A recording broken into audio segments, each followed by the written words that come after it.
A is equal to, आता आपण ह्या इलिप्स वरचा इकडचा पॉइंट कन्सिडर करूया बी पॉइंट.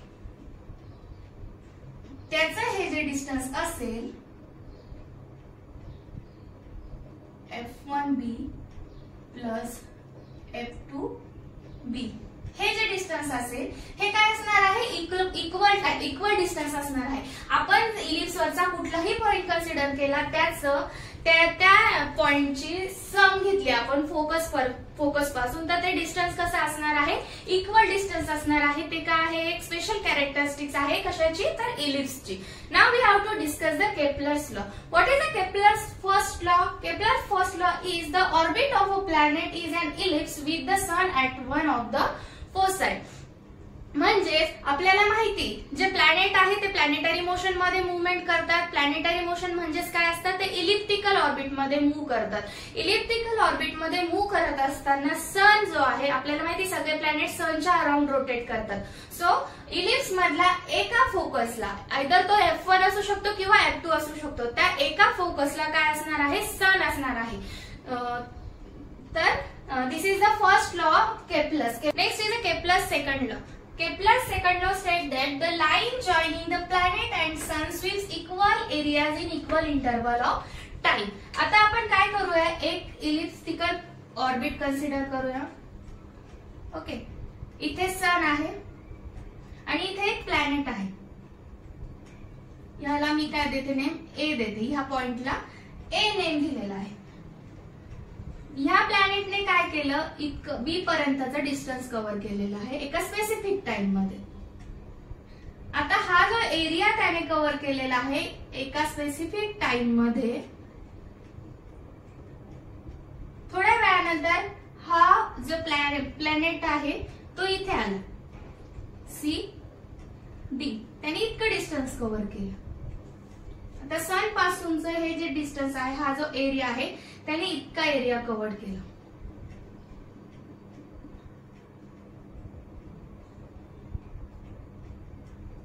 असे स्मॉल असे भरपूर सारे एरिया तो काय करणार आहे, मोशन मध्ये असताना कव्हर करणार आहे. सो सेकंड लॉ काय सांगतो, सेकंड लॉ सांगतो की प्लॅनेट जो स्पेसिफिक एरिया कव्हर करतो तो इक्वल इंटरवल ऑफ टाइम मध्ये इक्वल एरिया काय करणार आहे, कव्हर करणार आहे. This is the second law of motion. आता तुम्हाला प्रश्न पडला असेल की इथे तर कमी एरिया दिसतोय आपल्याला, इथे जास्त एरिया दिसतोय, मग इक्वल इंटरवल ऑफ टाइम मध्ये इक्वल एरिया कसा कव्हर करणार आहे प्लॅनेट. सो तुमचा क्वेश्चन करेक्ट आहे. तर यामध्ये काय होतं, जे प्लॅनेट्स असतात ते काय असतात, कंटिन्युअसली मोशन मध्ये असताना ते त्याची व्हेलॉसिटी देखील काय करत असतात, कंटिन्युअसली चेंज करत असतात किंवा ती व्हेलॉसिटी बॅलन्स करत असतात. त्यामुळे सेकंड लॉ मध्ये जे सांगितलेलं आहे ते करेक्ट आहे की सेकंड लॉ केपलरचा काय सांगतो आपल्याला, की जो प्लॅनेट आहे तो इक्वल इंटरवल ऑफ टाइम मध्ये काय करतो, इक्वल एरिया काय करतो, कव्हर करतो. So this is the second law of Kepler's. Kepler's third law is the square of its period of revolution around the sun is directly proportional to the cube of the mean distance of a planet. यामध्ये काय सांगितलेलं आहे, प्लॅनेटला revolve करत असताना जो time लागतो त्याचा square, म्हणजे समजा जर टी टाइम लागत असेल, T is the period of revolution, T square याचा पिरियड ऑफ रिव्हॉल्युशनचा स्क्वेअर डायरेक्टली प्रोपोर्शनल टू, कशाला डायरेक्टली प्रोपोर्शनल असतो, तर मीन डिस्टन्सला. इथे आपल्याला ऍव्हरेज डिस्टन्स कन्सिडर करायचा आहे. जर प्लॅनेट आपण ऑर्बिट घेतलं तर बघा, इथे जर असेल प्लॅनेट, हे जे डिस्टन्स आहे, किंवा इथे प्लॅनेट असेल, हे जे डिस्टन्स आहे, इकडे असेल हे जे डिस्टन्स आहे, सन पासूनचं प्रत्येक डिस्टन्स काय असणार आहे, कमी जास्त असणार आहे. त्यामुळे आपल्याला इथे काय करायचं आहे, ऍव्हरेज डिस्टन्स कन्सिडर करायचा आहे. सो ऍव्हरेज डिस्टन्स कशाने दाखवणार आहोत आपण, आर ने दाखवणार आहोत. सो थर्ड लॉ काय सांगतो, पिरियड ऑफ रिव्हॉल्युशनचा स्क्वेअर हा डायरेक्टली प्रोपोर्शनल असतो, कशाला, तर मीन डिस्टन्सला. डायरेक्टली मीन डिस्टन्सच्या क्यूबशी काय असतो, डायरेक्टली प्रोपोर्शनल असतो. This is the Kepler's third law. आता आपण हे कसं राईट करू शकतो, T square is equal to K into R cube, where K is the proportionality constant. Proportionality constant. Constant. Okay, आपण हे असं देखील राईट करू शकतो T²/R³ is equal to K. So this is the third law of Kepler's. या type मध्ये तुम्ही काय करू शकता, राईट करू शकता. So in today's session we discuss about the gravity, gravitational force, then the force and motion, circular motion, centripetal force, Kepler's law and ellipse. In next session we have to discuss about the Newton universal law of gravitation. तुम्हाला जर हा video आवडला असेल तर like करा, मित्रांपर्यंत पाठवण्यासाठी share करा, नवनवीन व्हिडिओसाठी चॅनलला सबस्क्राईब करा, इंस्टाग्रामला फॉलो करा. थँक्यू.